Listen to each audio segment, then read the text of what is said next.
Welcome. In front of me I have the Xiaomi 13 Lite, and today I will go for unboxing along with a quick overview of this device.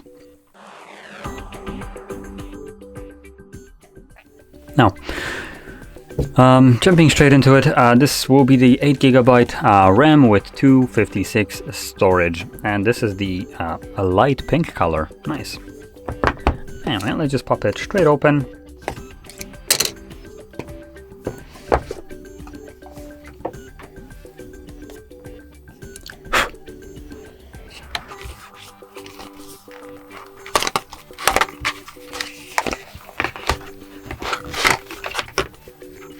So we get a case for this, paperwork,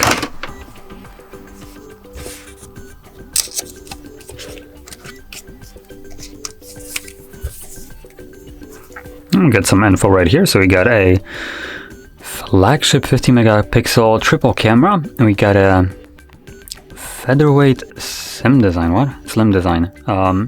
also got 128 adaptive sync AMOLED display and Snapdragon 7 Gen 1.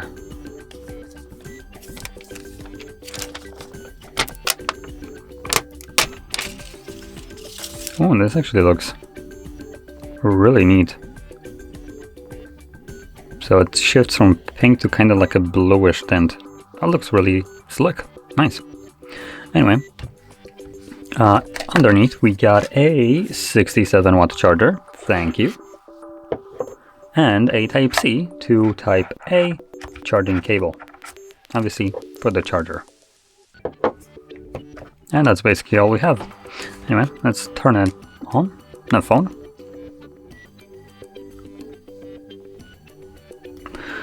Now, one thing that surprised me right here, this is the Lite version. It does look very similar to the previous Xiaomi phones, the 12 series, so the 12 Lite, 12 and 12 Pro, compared to, well, considering this is the 13, and the 13 Pro looks a bit different than this, at least at the back. This, like I said, has a bit more of a 12 design rather than 13. But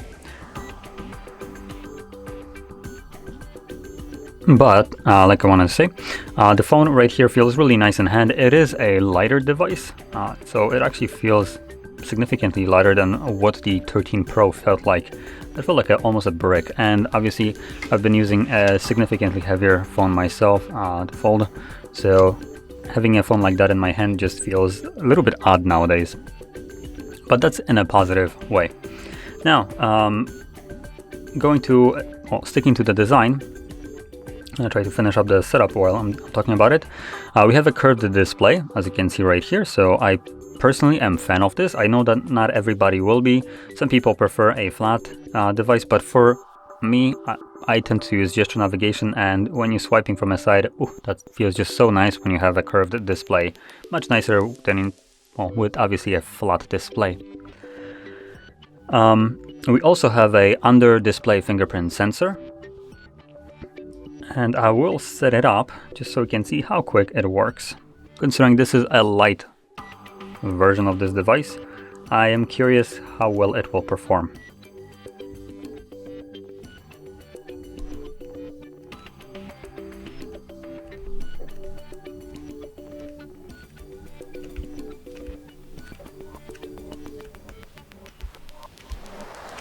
There we go, done.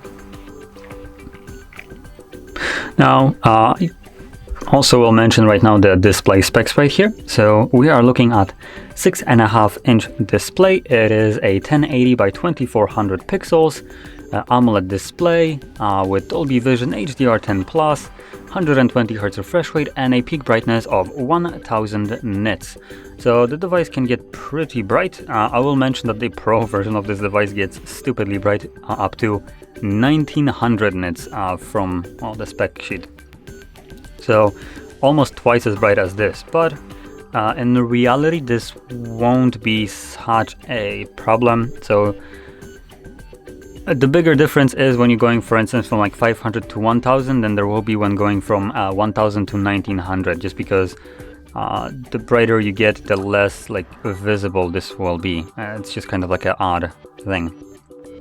Anyway, so you can see that the device is now set up. Now, moving on, we, like I mentioned before, have a Snapdragon 7 Gen 1, so I think this might be not the newest one. I would assume, I'm just kind of guessing right here, I want to point that out, that the newest one would be Snapdragon 7 Gen 2, considering we have Gen 2 Snapdragon 8s, but I could be wrong. They might not have just made it just yet, so this could be running the newest Snapdragon 7 Gen 1, for all I know. So in any case, considering this is still a Snapdragon 7 Gen 1, this still will be a pretty powerful device. So you should have no problem throwing anything at it. As you can see, it works really snappy. No problems with anything that you do right now, at least. Obviously, later on, it shouldn't slow down either. It is a good device from the specs. So obviously, I don't think there should be any kind of problems with this device. Now, to quickly go into the cameras, here we go. Now we have a triple camera setup. Now the main sensor is a 50 megapixel wide sensor. Now this is one of those things that Xiaomi kind of dropped the ball. So let me just bring it back. They have this little crappy paper right here, and they says right here we have a flagship 50 megapixel triple camera. Now that is an absolute bullshit. Xiaomi, that's a no-go. That's not how you do business here. So what they mean by 50 megapixel triple camera is, yeah, we have a single 50 megapixel and then two shit cameras. One, or maybe one shit, but the other one is, I guess, okay. So we have another one, which is an 8 megapixel f2.2 ultra wide and then 2 megapixel f2.4 macro. Now the macro, which I presume will be this garbage right here, is basically unusable. Considering we have a 50 megapixel wide sensor. Now what I mean by that is 50 megapixel at 2 times the zoom will capture a much better detail and much closer photo with high resolution than the 2 megapixel trash camera. So it's by all intents and purposes a sticker camera that you get to pay for just so the device can look like it's worth a little bit more because it has 3 cameras instead of 2. So like I said, this is just kind of bullshit from Xiaomi that they tried to pull right here. And I personally don't like it. I actually hate this kind of marketing. Especially that they wrote that it's a 50 megapixel triple camera. Now, if you think logically, 50 megapixel triple camera would suggest that all 3 cameras are 50 megapixel. Like they are on the 13 Pro. But on the 13 Pro, they didn't bother telling you that it's a triple 50 megapixel setup. They just said something like cameras, whatever. So yeah, it's just a way to trick people that might not be tech savvy, and I despise this kind of actions. So yeah, I'm gonna kind of give them a minus for that. That is bullshit. Anyway, let's move over to the battery. So here we have a 4500 mAh battery, and like I mentioned before, we have a pretty decent charger at 67 watts, and they advertise that this device will charge to 100% in 40 minutes. So that is a pretty fast charging, obviously. It still falls a little bit behind compared to the 13 Pro, but that one has a 120 watt charger. And still 65 watts charging for 4500 milliamps. You will basically be able to plug this device for 10 minutes and probably have it last for majority of the day, or till you can actually plug it in again and charge it for another 10 minutes, and then it will most certainly last you for the rest of the day. So that is one of the super nice things about Xiaomi devices, the chargers that they include with the device, and obviously the charging speeds. And considering this device comes at about $500 and gets a, triple charging, like 3 times faster charging speed than some other Samsung devices, like this garbage right here. It just feels like everybody could do it, but just not everybody wants to do it, because why would they give you nice things when they can just give you shit? I'm referring to Samsung right now. So yeah. Now, finishing this off, we have, like I mentioned, under-finger display sensor. Now, as you can see, it works pretty well. We don't have a headphone jack from what I can see. We have a SIM tray right here, and this is, I believe, just a SIM tray. So, no expendable storage. Yep, no expendable storage. So when picking this device, you will have to pick which one you want or which storage type you need. And you have only two options. You have 128 gigs with 8 gigs of RAM and 256 gigabytes of storage with 8 gigs of RAM. Both of them coming with UFS 2.2 storage. And that's basically it. So to quickly go into the positives right here of this device.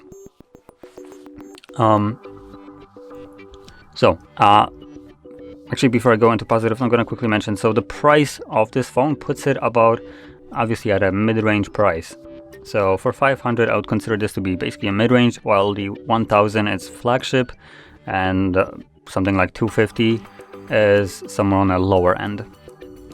So for this price, I personally think that's a pretty decent value for the money. So what you get for that is a pretty fast device with a Snapdragon 7 Gen 1 with a really good charging speed at 67 watts. That is really good. And a really nice display, curved display, which I personally like. I know that is not a positive to everyone, so I'm just gonna leave this up to you if that it's a positive or negative to you. I personally consider this to be one. So yeah, curved display. It's a AMOLED display, so it has really nice colors and contrast ratios. It's also high refresh rate at 120 watts, or not watts, 120 hertz. So it is super smooth when using it. And the build quality right here is one of the older designs. So I would kind of call it maybe a negative.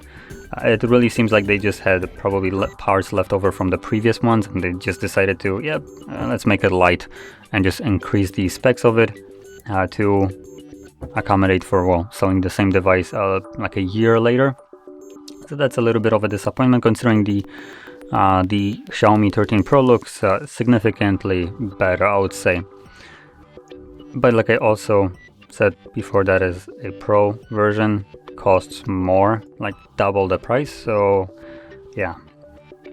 And the cameras right here, one I would assume will be decent. It's a 50 megapixel wide sensor, but we have an 8 megapixel ultra wide and obviously the 2 megapixel macro. That's a big no-no in my opinion.